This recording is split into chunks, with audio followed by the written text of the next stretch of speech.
খালেদা জিয়ার যে উত্তরাধিকার, সেটি রাজনৈতিক বলি, পারিবারিকভাবে যে উত্তরাধিকার, এবং আবেগ এবং রাজনৈতিক বক্তব্যের বাইরে যে প্রশ্নটা আমি পিঙ্কু ভাইকেও করেছিলাম, আপনি হয়তো উত্তরটা এখন দিতে পারবেন, একইভাবে ধারাবাহিকভাবে শক্তিশালী অবস্থানে থাকতে পারবে বলে আপনি আশা করছেন কিনা, বা নতুন কোনো গণতান্ত্রিক বিকল্প তৈরি হওয়ার কোনো পথ উন্মুক্ত হলো কিনা?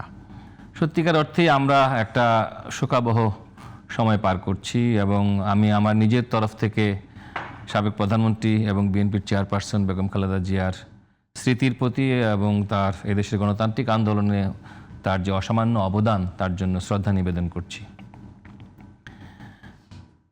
একটা কথা খুব পরিষ্কার হয়ে গিয়েছে যে বাংলাদেশের এই সময়কালে রাজনৈতিক যে ঘটনাবলী, আমরা অনেক পট পরিবর্তন দেখতে পেয়েছি, এবং এই পট পরিবর্তনে একটা জিনিস খুব স্পষ্ট যে পৃথিবীর মানুষ দেখেছে যে বাঙালি জাতি শ্রদ্ধা প্রদর্শনে কোনো কার্পণ্য করে না।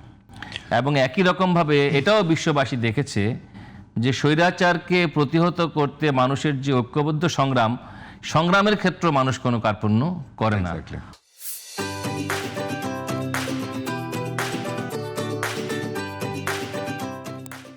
অর্থাৎ যাকে মানুষ পরম শ্রদ্ধায় বুকে টেনে নেয়, আবার সেই মানুষটি যখন শ্রদ্ধা রাখতে পারে না, তাকে আবার ছুঁড়েও ফেলে দিতে জানে বাংলার মানুষ, সেটি দেখিয়েছে।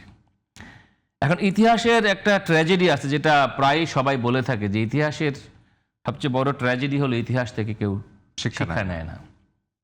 তা আমরা আশা করব যে আমরা এই জুলাই অভ্যুত্থানের মধ্য দিয়ে যে পট পরিবর্তন বাংলাদেশের রাজনীতিতে সূচিত হলো, তার মূল লক্ষ্যটাই ছিল এই দেশে গণতন্ত্র প্রতিষ্ঠা করা এবং গণতন্ত্রকে একটা সত্যিকার অর্থেই প্রাতিষ্ঠানিক রূপ দেওয়া।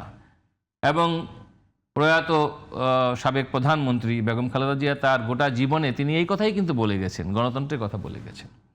আজকে তার রেখে যাওয়া দলের সামনে, দলের নেতৃত্বের সামনে বিরাট চ্যালেঞ্জ, এই গণতন্ত্রকে তারা সত্যিকার অর্থেই বাংলাদেশের মাটিতে সুপ্রতিষ্ঠিত করতে পারবে কিনা, এবং এর সামনে কি চ্যালেঞ্জ এবং নয়া রাজনীতির বার্তাটাই বা কি, সেই প্রশ্নই আপনি আমাকে করেছেন।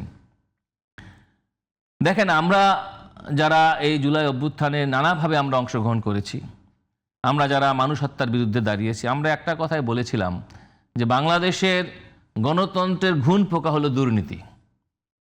অর্থাৎ গণতন্ত্র যখনই তার ভ্রূণ থেকে বিকশিত হওয়ার যাত্রা শুরু করে, তখনই আমরা দেখি রাষ্ট্রের প্রতিটি জায়গায় দুর্নীতির ঘুণ পোকা এক এক করে গণতন্ত্রের ভিতকে নষ্ট করা শুরু করে।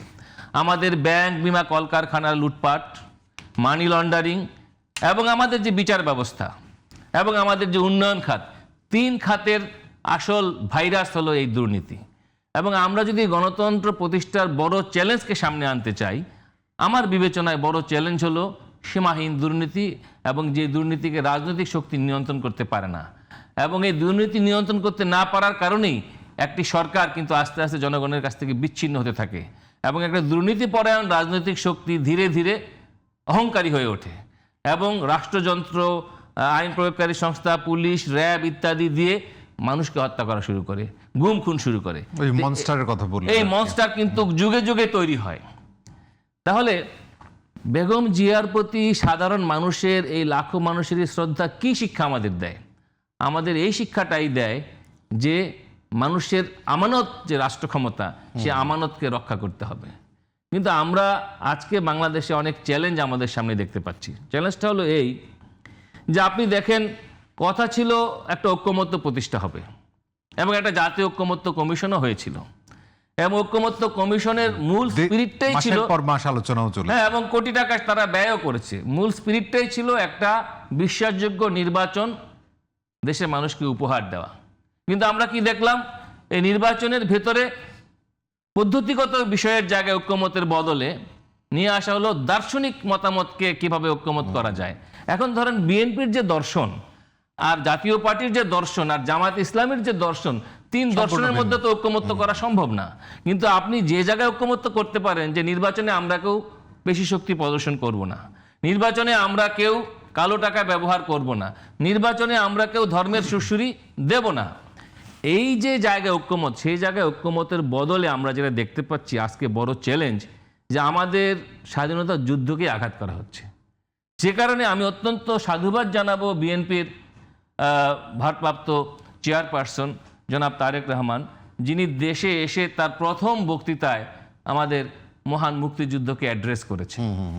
তো এই যে মুক্তিযুদ্ধকে অ্যাড্রেস তিনি করলেন, আর অপরদিকে যারা মুক্তিযুদ্ধকে এখনো নানাভাবে অপমান করার চেষ্টা করছে এবং নানাভাবে আমাদের মুক্তিযুদ্ধের যে মূল আকাঙ্ক্ষা, যেটা জুলাই সনদের মূল জায়গায় নিয়ে আসা হয়েছে, সাম্য, মানবিক মর্যাদা এবং সামাজিক ন্যায় বিচার, সামাজিক ন্যায় বিচারটা আজকে কোথায়?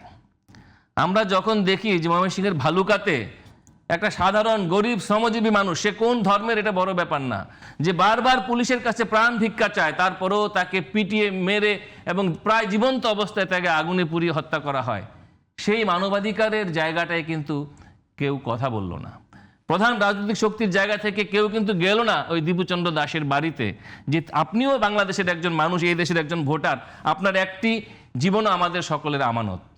আমি যেমন আজকে হাদি হত্যার বিচার চাইব, একই রকম ভাবে আমি কিন্তু ওই দীপুচন্দ্র দাস হত্যারও বিচার চাইব।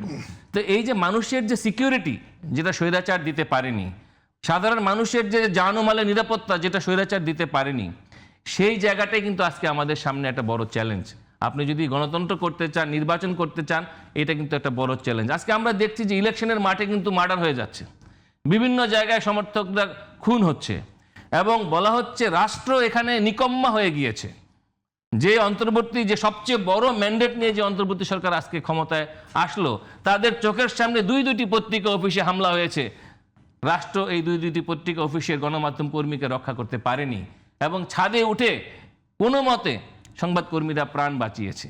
তো এই যদি সংবাদকর্মীদের অবস্থা হয়, যে সাধারণ মানুষ আগামী ফেব্রুয়ারিতে ভোট দিতে যাবে, ভোট সেন্টারে সে কি তার নিরাপত্তা নিয়ে ভাববে না? যেই ধর্মীয় সংখ্যালঘু, যে জাতিগত সংখ্যালঘু আজকে নির্বিঘ্নে ভোট দিতে চেয়েছিল, সে কি তার নিরাপত্তা নিয়ে ভাববে না? এরকম একটি চ্যালেঞ্জের জায়গাটা আমি দেখতে পাচ্ছি যে আমাদের দেশের ক্রিয়াশীল রাজনৈতিক শক্তি কেউ কিন্তু সেইভাবে অ্যাড্রেস করছে না। সবাই একটা নমিনেশনের দৌড়ে আছে এবং আমাদের দেশে কয়েকটি জোট হয়েছে। আপনি দেখবেন এই জোটে নমিনেশন পাওয়ার জন্য ছোট ছোট কিছু দল নিজেদের দল প্রায় বিলুপ্ত করে দিয়ে এবং সেই দল থেকে পদত্যাগ করে, অর্থাৎ কোরবানির হাটে যেভাবে বিক্রি হয় সেভাবে নিজেরা নিজেদের দল, পদবি, মার্কাকে বিক্রি করে জোট সঙ্গী হওয়ার চেষ্টা করছেন শুধুমাত্র মন্ত্রী এমপি হওয়ার জন্য। এই যে রেস, এই রেস কিন্তু এই যে আলোচনাটা আপনি করলেন, এই সমস্ত বিষয় তো আসলে খালেদা জিয়াহীন যে বাংলাদেশ, শূন্যতার মধ্যে যে বাংলাদেশ, সেটি তো বিএনপির জন্য একটা বড় চ্যালেঞ্জ। কারণ বিএনপি বড় একটা স্টেক হোল্ডার। আপনি যে কথাগুলো বলছেন, তার মানে আগামী নির্বাচন এবং পরবর্তী যে আমি জানি না যে বেগম জিয়া বেঁচে থাকলে এই সমস্ত প্রবণতা উনি অ্যালাউ করতেন কিনা। আমার ধারণা তিনি তার কর্মীদেরকে চিনতেন, কারণ তিনি সমস্ত প্রতিকূল অবস্থাতেও কিন্তু এই দেশ ছেড়ে যাননি। এই দেশের মাটিতে থেকেই তিনি কিন্তু গণতন্ত্রের সংগ্রামটা করেছেন। তিনি তার তৃণমূলের কর্মীদেরকে চিনতেন, জানতেন কাকে মনোনয়ন দেওয়া দরকার, কাকে মনোনয়ন দেওয়া দরকার নাই, কে চামচাগিরি করে মনোনয়ন নিতে পারে আর কে জেল খেটে নির্যাতন সহ্য করে আজকের মনোনয়ন প্রার্থী হয়েছে। সেই ভাবনাটা হয়তো বা অনেকের চেয়ে বেশি, বিএনপির অনেকের চেয়ে বেশি বেগম জিয়ার ছিল। আজকে বিএনপি নিশ্চয়ই তার সেই শূন্যতাটা উপলব্ধি করছে। একই রকমভাবে আমাদের দেশের যে তরুণ সমাজ, যারা একটি আকাঙ্ক্ষার জায়গা তৈরি করেছিল, যারা বলেছিল যে একটা নিউ সেটেলমেন্ট আনবে, রাজনীতির গুণগত পরিবর্তন ঘটাবে, আপনি দেখেন তাদের মধ্যেও কিন্তু আজকে একটা ভাঙনের সুর এবং তারা নিজেরা একটা রাজনৈতিক একটা অসহায়ত্বের মধ্যে পড়ে গিয়েছে। কেন? তার কারণটা হলো একটা দল যে কথা বলে, কমিটমেন্টের জায়গাটা আজকে প্রশ্নবিদ্ধ হয়ে গেছে। সুতরাং এই কমিটমেন্ট যদি না থাকে, আসলে আমরা বেগম জিয়ার এই বিশাল জানাজা, এর থেকে আমরা আসলে কিন্তু কিছুই শিখতে পেরেছি বলে মনে করি। গুরুত্বপূর্ণ আলোচনা।